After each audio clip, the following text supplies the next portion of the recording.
NDS یعنی جو افغانستان کی انٹیلیجنس ایجنسی تھی اس کے اہلکاروں کے اوپر ان کو بہت غصہ ہے اور وہ اس وقت ان کو تلاش کر رہے ہیں کہ وہ کہاں کہاں موجود ہیں اور کس طرح سے انہوں نے بھارت سے فنڈنگ لے کر افغان طالبان کے خلاف کارروائیوں میں بھی حصہ لیا۔ دوسری جانب یہ بھی کہا جا رہا ہے کہ افغان طالبان نے نہ صرف یہ کہ ان دونوں کونسل خانوں سے حساس دستاویزات جو ہیں وہ اکٹھی کی ہیں اور ان کا جائزہ لیا جا رہا ہے، بلکہ جو گاڑیاں وہ لے کر گئے ہیں ان گاڑیوں سے اور اس کونسل خانے سے کچھ ایسی ڈیوائسز بھی ملی ہیں جو کہ افغان طالبان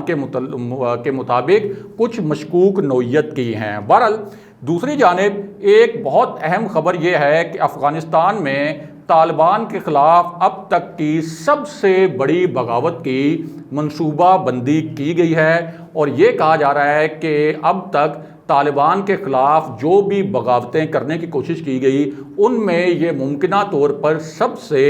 بڑی بغاوت ہو سکتی ہے، اور یہ منصوبہ بندی کی گئی ہے طالبان کے سب سے بڑے اور سب سے مؤثر جو مخالف تھے جنہوں نے طالبان کو بہت ٹف ٹائم دیا تھا اور ان کے سامنے مزاحمت کی تھی، معروف کمانڈر احمد شاہ مسعود کے بیٹے کی جانب سے۔ اور احمد شاہ مسعود ایک ایسا شخص تھا جسے پنشیر کا شیر بھی کہا جاتا تھا اور اس کا شمار سوویت یونین کے خلاف جب مزاحمت کی گئی تھی افغانستان کے اندر تو اس دوران اہم جہادی کمانڈرز میں ہوتا تھا، یہاں تک کہ سوویت یونین جو ہے یہ پورا جو پہاڑوں میں گھرا ایک علاقہ ہے پنشیر کا، اس علاقے میں گھسنے میں ناکام ہو گئی تھی اور یہ علاقہ ناقابل تسخیر رہا تھا۔ اس کے بعد سوویت یونین کے انخلاء کے بعد جب طالبان پہلی مرتبہ اقتدار میں آئے تھے تو اس وقت بھی طالبان کو یہاں بہت مزاحمت کا سامنا کرنا پڑا تھا اور طالبان بھی یہ جو پنشیر کا علاقہ ہے اس کو فتح کرنے میں ناکام رہے تھے۔ بعد میں احمد شاہ مسعود ایک خودکش حملے میں ہلاک ہو گئے تھے۔ اب احمد شاہ مسعود کے بیٹے احمد مسعود نے طالبان کے خلاف ایک بڑی بغاوت پلان کی ہے اور احمد مسعود کا کہنا یہ ہے کہ اس کے پاس طالبان کا مقابلہ کرنے کے لیے ایک اپنی ملیشیا موجود ہے، یعنی اپنی ایک فورس موجود ہے، لیکن ان کی جو فورس ہے اس فورس کو امریکی ہتھیاروں، امریکی جو گولہ بارود ہے اور امریکی امداد کی ضرورت ہے۔ اور اس حوالے سے اب اس شخص نے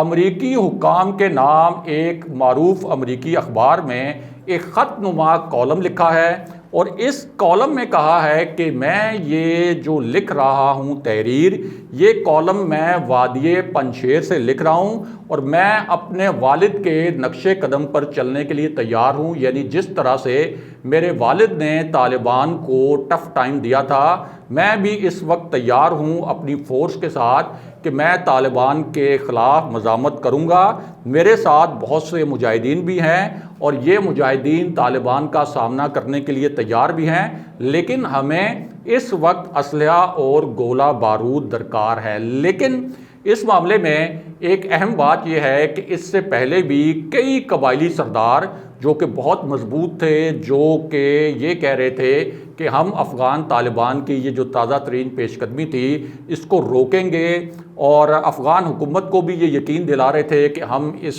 پیش قدمی کو روکنے میں کامیاب ہو جائیں گے، لیکن جب یہ پیش قدمی شروع ہوئی تو یہ افغان طالبان کے سامنے ریت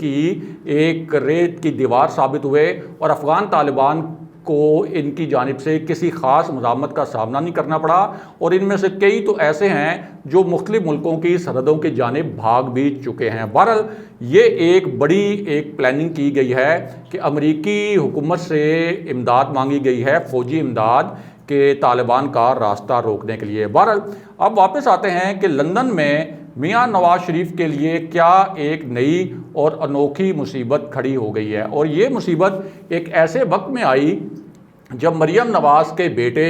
جنید صفدر کی شادی ہو رہی تھی سیف الرحمان کی بیٹی کے ساتھ۔ وہ سیف الرحمان جو شریف فیملی کے بڑے قریبی بڑے وفادار ساتھی سمجھے جاتے ہیں، جو کہ میاں نواز شریف کے دور میں احتساب بیورو کے سربراہ بھی تھے۔ بعد میں قطر میں جا کر وہ سیٹل ہو گئے، ان کا قطر میں بڑا لمبا چوڑا کاروبار بھی ہے، اور جو جعلی قطری خط تھا اور جو جعلی ڈیڈ تھی اس کو بنوانے میں بھی سیف الرحمان نے ہی سب سے اہم کردار ادا کیا تھا۔ اور سیف الرحمان یہ بھی چاہتے تھے کہ میاں نواز شریف اگر برطانیہ سے بے دخل ہوتے ہیں تو ان کے لیے وہ قطر میں رہائش کا انتظام کریں۔ بہرحال اب جب یہ شادی کا ایک پورا اہتمام کیا گیا تھا تو اس سے کچھ دن پہلے برطانوی وزیراعظم کے آفس کے سامنے